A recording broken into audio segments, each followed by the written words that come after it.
Hello, History 259. It's Professor Crowder. Good to see you, at least virtually, again, after 12 days. First, I just want to say that I hope you're all doing okay and that everybody is safe and that we are social distancing and following the rules. So I hope that everybody is doing okay. It's a beautiful day today, nice and rainy, for our first video lecture. And before I move any further, I just want to say apologies for the strange camera angle. I'm actually using my phone. I'm still working, getting my camera on my laptop fixed, so we have this angle today.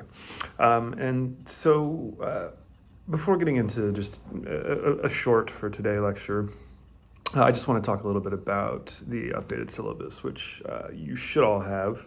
And if you haven't already, please just email me to let me know that you've received it. The school is also asking us to keep track of who we heard from. So please just send me a quick email. Doesn't need to say anything other than I received the email and text message. And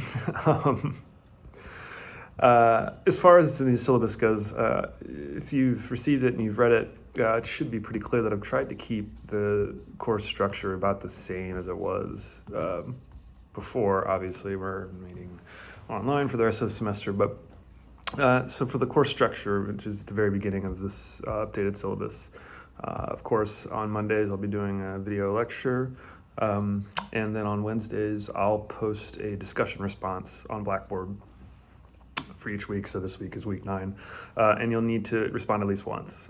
Ideally, you'll respond more than once, but you need to respond at least once. And as I say in the syllabus, I will try to respond to you individually and the group as a whole as much as I can.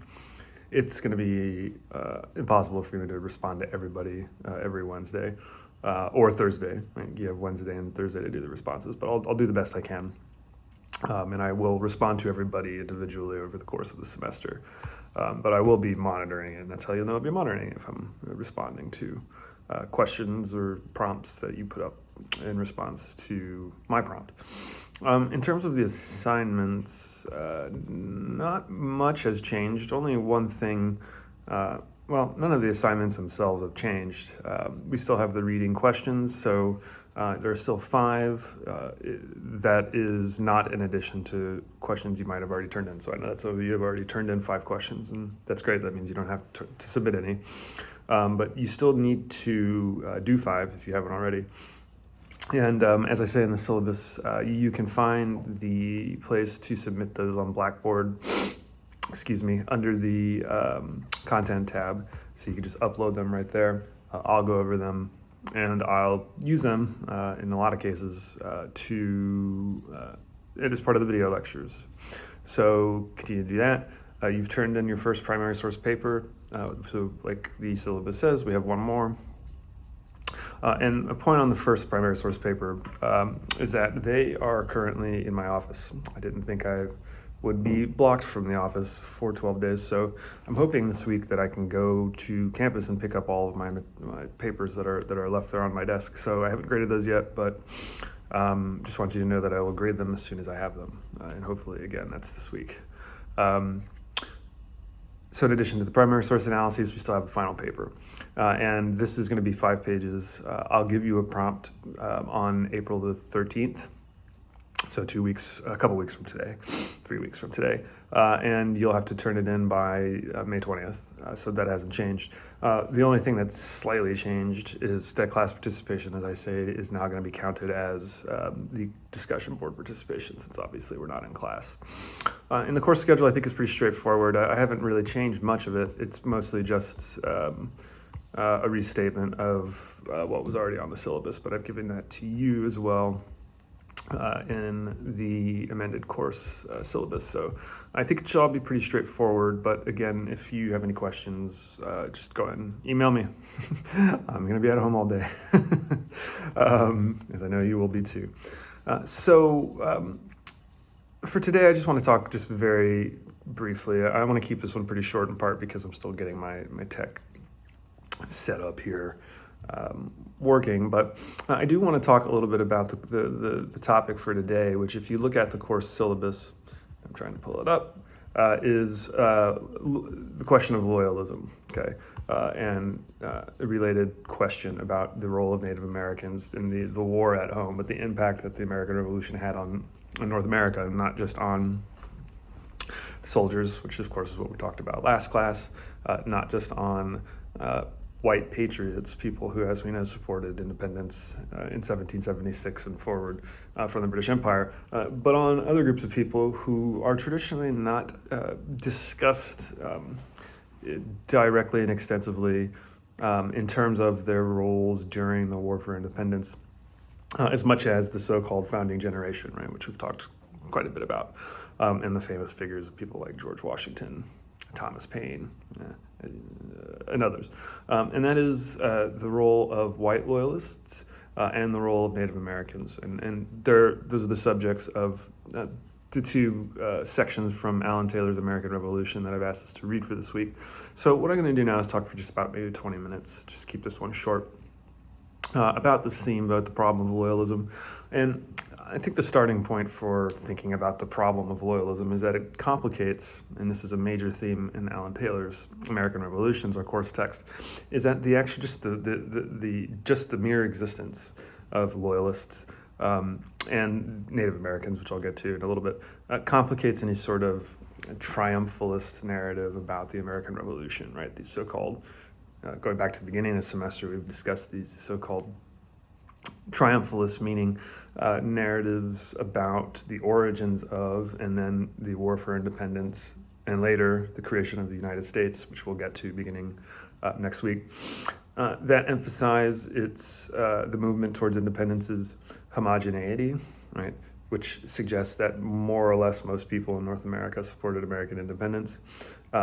These triumphalist narratives that emphasize the orderly path towards independence that was taken after 1776, after the Declaration of Independence, and triumphalist narratives that frame the American Revolution as a moral good. That is a major critique that Alan Taylor has in American Revolutions, and we've talked about that in a couple of different contexts already this semester. But I think the best, or one of the clearest, that's the better word, the clearest ways in which we can see Taylor pushing back against these triumphalist narratives is in the issue of loyalism, right? So first, and just to be very, very clear, loyalist means anybody who remained loyal to the British Empire before, during, and nearing the end of the American Revolution. So what I'm going to do is talk about loyalists in sort of general terms, which we have to be generalized a little bit just for the purpose of a short talk, and talk about some of the reasons why they would have been loyalists. What were motivations for people to be remain loyal to the British Empire? And as I said, the mere existence of loyalists and the violence that was used against them, which is well documented especially the first chunk of the Taylor book that I asked us to read, which is pages, where is it? There it is. There it is, pages 211 to 249. The violence that was used against loyalists is staggering in its sort of revelation, okay, that there is some sort of hypocritical aspect to a triumphalist narrative of the American patriots, because I think it's made very clear American patriots were more than willing to use very violent means to suppress loyalist activity and to take property from loyalists and to, in other words, suppress loyalism. And that's made very clear. And it's one of the strengths, I think, of Alan Taylor's book, is his ability to bring all these different examples and these different episodes of violence used by American patriots against North American loyalists as a way of showing us that we shouldn't just sort of blindly celebrate the patriot movement. So if it's not a hypocrisy, then it's at least a contradiction, right? A revolution being fought for the stated principles of life, liberty, and the pursuit of happiness, but taking those things away from loyalists: life, liberty, pursuit of happiness, and also their property. So who are loyalists? Why were they loyal to the British Empire? I think there's basically two different ways of thinking about this question. One is a sort of pragmatic, economic, and class-based way of thinking about it. Another is a sort of cultural and psychological way of thinking about loyalism. So I'm going to start with the first, which is the kind of economic or class-based motivation for loyalism.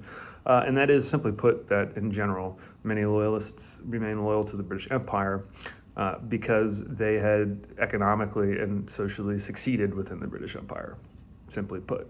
So what kind of people were that? Well, we look at, for example, in northeastern cities like New York City, which I know that we've talked about in a couple of different contexts, merchants, people who worked in what today we would call finance, banking, business owners who had achieved some success and wealth, but especially, as I just said, merchants, people whose businesses were rooted in the purchase and sale of commodities throughout the transatlantic world, often remained loyal to the British Empire because they needed the British Empire. The British Empire, if you were a merchant, had one major benefit, which was that it had a vast navy that it used to protect its subjects' shipping and sale of goods and commodities throughout the Atlantic world, between North America and Europe, between North America and Africa, lest we forget that the slave trade was something that merchants participated in, between North America and South America, North America and the Caribbean. So the British Empire's navy had an infrastructure that supported North American merchants, and so many North American merchants remain loyal to the British Empire for that reason. As I just said, that's especially true in cities like New York City. It's also true of cities like Philadelphia, which had a large merchant community. Many of them were loyalists. And really the only northeastern city that's not true of is Boston. And Boston, as we've noted in many different contexts, was unique because it was at the vanguard of protest, resistance, and then, as we've talked about, ultimately the beginning of the war, the actual war for independence. So merchants and others who worked in related fields, like I said, what today we'd call finance, people who had economically succeeded, many of them made the retrospectively simple choice, and I've done well under the British Empire. I've prospered under the British Empire. I see no reason to protest or to resist or to rebel against the British Empire. And even more obviously than that, just as a side note, or a secondary note, are people who worked as officials within the British Empire in North America. Many of whom were from North America, but were, again, employed by the empire. These people, even more obviously, remain loyal to the British Empire. But not all did. And one example that I might bring up is that Benjamin Franklin was an imperial official representing colonial interests in London, and he obviously was a patriot, supporter of American independence. So those are just general, as I said, the kind of economic or class-based pragmatic sources for loyalism. Another second reason that I suggested earlier was a kind of cultural, psychological attachment to the king, in this case King George III and the British Empire, and that is that historians have really uncovered a longer story of about 100 years leading up to 1776 and the Declaration of Independence as a growing sort of cultural and psychological movement that led many colonists to feel a sort of crossing the Atlantic attachment to the institutions of the king, the monarchy, and the institutions of the British Empire. And this is a process that historians, and this is going to be a long word, so I'll spell it out for you, have called Anglicization. So Anglicization, Anglicization. In effect, that means that the colonists, and somewhat ironically, became more British over time. Whereas in much earlier periods, the 17th century, many colonists didn't necessarily, that's the word, have a cultural attachment to Britain because the mother country was so far away, that because of the rise of transatlantic trade and the proliferation of things like books and newspapers from the mother country. The irony is that colonists felt more British, more attached to the British Empire, the closer, right, the year 1776 got. And that's an interesting phenomenon, and one that led many people to remain loyal to the British Empire, almost as a sort of cultural allegiance. And that's an interesting way to sort of frame loyalism, because one point that I might just make is that people who remain loyal to the British Empire didn't just do so for one reason or the other, right? That it wasn't just an economic or class-based reason or the cultural or psychological reasons, but they're often a mixture of the two. And that could be very potent. Another way of thinking about it is that the people's identity, right, was wrapped up in being a British subject, and that made the idea of protesting the empire scary to a lot of people and caused a lot of people to remain loyal to the empire. So those are just two general reasons for white loyalism. A lot of people just made sort of idiosyncratic individual decisions. And I think Alan Taylor makes that point as well in the first selection that I asked us to read for today.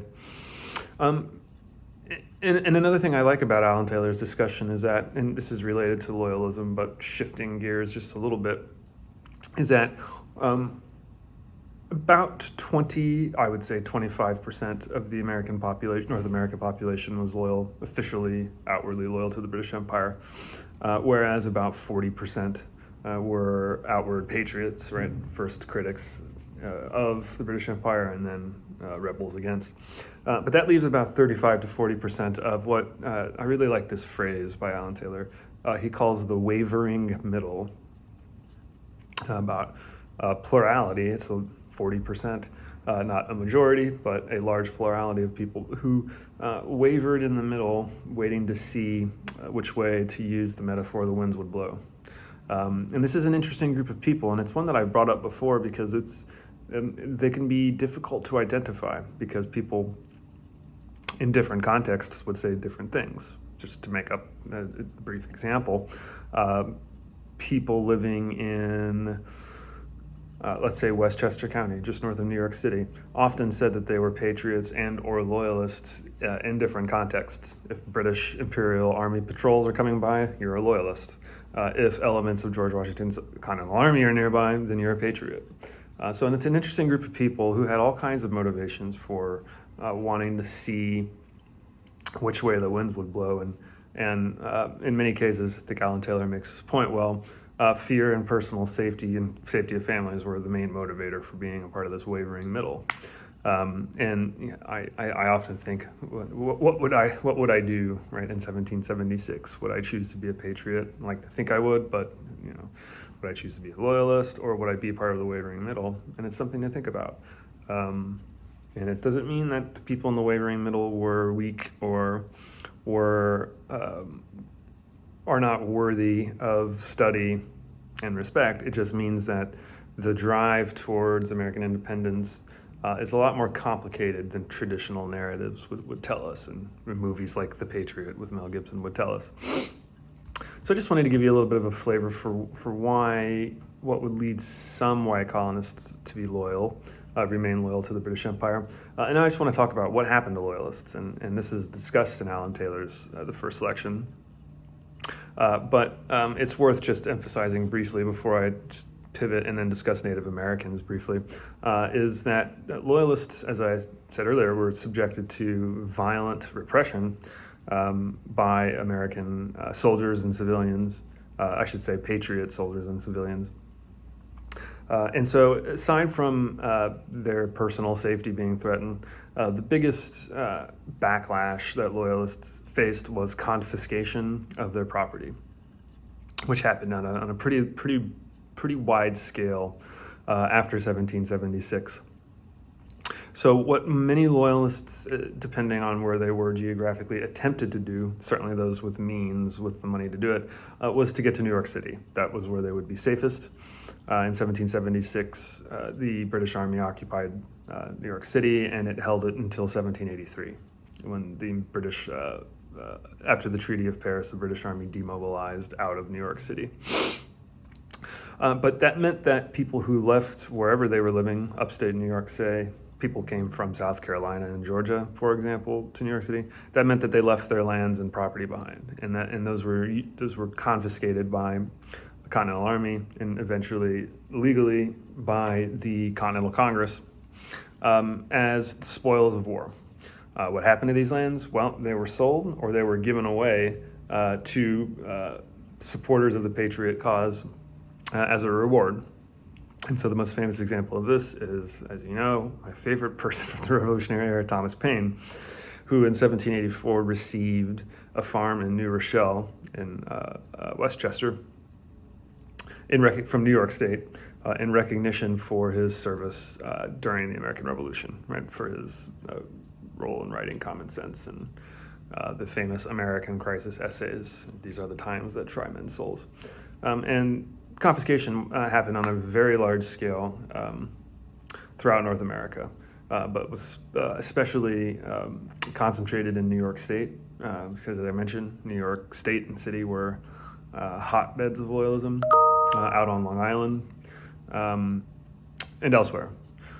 So the fears of violence, the threats of violence, the use of violence, the confiscation of property were so widespread that, as Alan Taylor suggests, they really should press us to reevaluate any kind of narrative of the American Revolution that stresses its moral righteousness, if you will.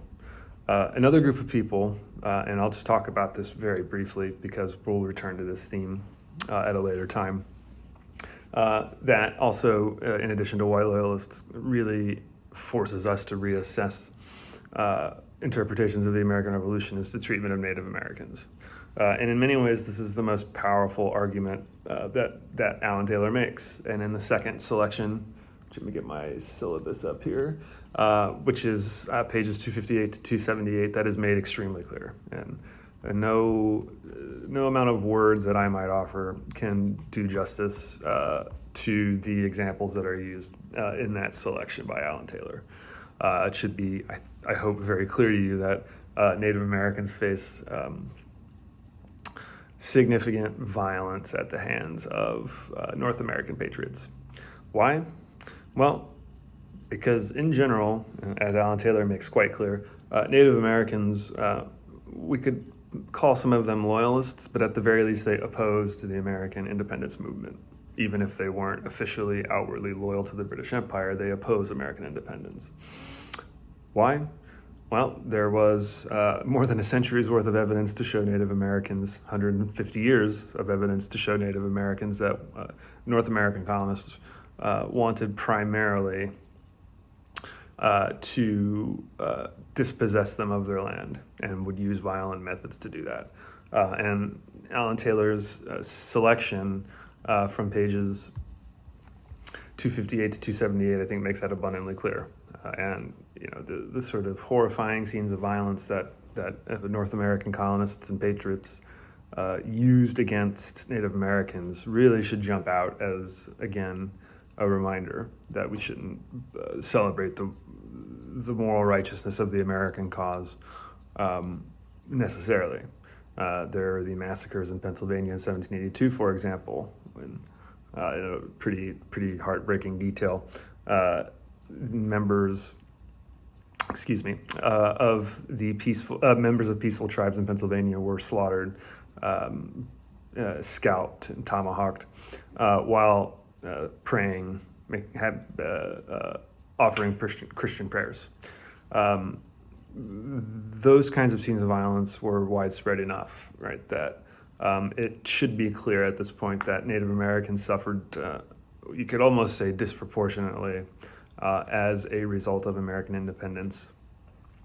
And that I think Alan Taylor makes that very clear. So I think I'm going to stop there for today. I know I talked primarily about white loyalists, but we're going to return to Native Americans soon, in the next couple of weeks. So I just wanted to lay out a couple of premises about loyalism Other video lectures moving forward will be longer. As I said, I'm still sort of working on my testing phase, so I just want to make sure that we can all watch these before I start booking in much longer ones. In the future, they'll usually be probably 45 minutes or so. So this is 25 minutes. So we'll return to, especially as I said, the theme of Native Americans later. But before I sign off, I just want to reiterate some of the things I said at the very beginning of the video, which is first, please get in touch with me if you haven't yet to let me know that you've received first of all, that you're safe and that you've received the new syllabus. As I said, this is information that we are being asked to pass on to the chairs of our departments, and then they'll pass that on to the administration. Take a look at the new syllabus if you haven't. Make sure that you're comfortable with it. If there's anything I can help with, please let me know. And this school has also made this very clear to me, and I hope to you too through emails, that there are resources that the schools and CUNY as a whole, but Queens College are working on setting up so that if you need help, you can get the help that you need. And so the department chair of the history department, aka my boss, has told us to tell you that you can express,